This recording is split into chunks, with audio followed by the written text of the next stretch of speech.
ఇప్పుడు ఇది ఏంటన్నారు? ఇది రేడియోలో ఏంటి? రేడియోలో ఇది ఎఫ్ఎం రేడియో. ఇప్పుడు ఇది ఎఫ్ఎం అంటే అనలాగ్ అనమాట. మళ్ళీ వెనక్కి రండి, బ్యాక్ అంటే ఇక్కడ దీనికి రావాలి. ఇప్పుడు ఎఫ్ఎం, ఏఎం అండ్ డిఆర్ఎం అంటే వాట్ ఈస్ డిఆర్ఎం?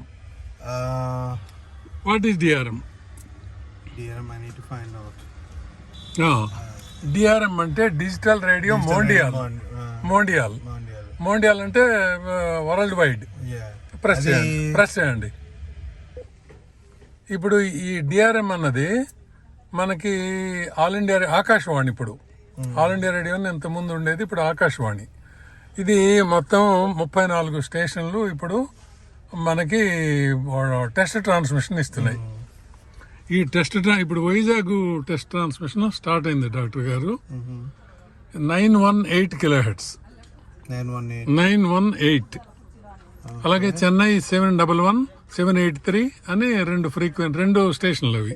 918 ఇది ఏంటి దీని తాలూగా గొప్పతనం అంటే 918 అలా ఆగదు మీకు.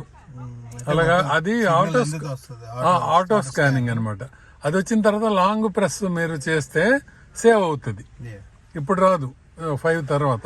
4:30 అయింది కదా, 5కి. అయితే దీని మీద ఈ వాలంటరీగా ఒక అవేర్నెస్ క్యాంప్ కండక్ట్ చేస్తున్నా త్రూఅవుట్ ఇండియా, డిఆర్ఎంకి. So I have to contribute something to All India Radio. అది మెయిన్ ఇదనమాట. అందుకు నా సొంత దీనిగా ఖర్చులతోనే నేను చేస్తున్నా ఇది. అయితే దీనిలో ఏంటి, what are the benefits of DRM? ఒక ఫ్రీక్వెన్సీ, మామూలుగా ఎఫ్ఎం ఉందనుకోండి, ఎఫ్ఎంలో మీరు ఒక ఫ్రీక్వెన్సీలో ఒక ప్రోగ్రామే వస్తుంది. వేరాజ్ డిఆర్ఎంలో అయితే మీకు ఒక ఫ్రీక్వెన్సీలోనే 4 రేడియో ఇప్పుడు వింటూ ఉంటారు.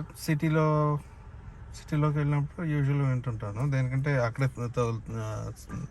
సిగ్నల్ దొరుకుతుంది. Do you know about the DRM, digital radio? DRM గురించి తెలీదు, just now I'm listening it from you. Okay. ఇంతకు ముందు ఎప్పుడు తెలియదు. అయితే ఈ డిఆర్ఎం గురించి ఇప్పుడు తెలుసుకున్నారు కదా, దాన్ని ఎలా ఫీల్ అవుతున్నారు మీరు? అంటే ఇప్పుడు ఒక ఫ్రీక్వెన్సీలో క్వాలిటీ ఏమో. That is a good thing because once you get multiple channels in a single frequency and all multiple frequencies, that means that it is more appropriate to the power. అంటే fine tuning చేసినట్టు మాది. అచ్చా, ఇది ఏమవుతుందంటే ఒకే quality కూడా మీకు FM quality వస్తుంది దానిలో. అది మీడియం వేవ్ యాక్చువల్గా. మీడియం వేవ్ లో కూడా ముందు ఎండబ్ల్యూ అని ఉండేది, ఎండబ్ల్యూ ఉండేది, తర్వాత ఎఫ్ఎం. సో ఇప్పుడు మీడియం వేవ్ దీంట్లో డిఆర్ఎం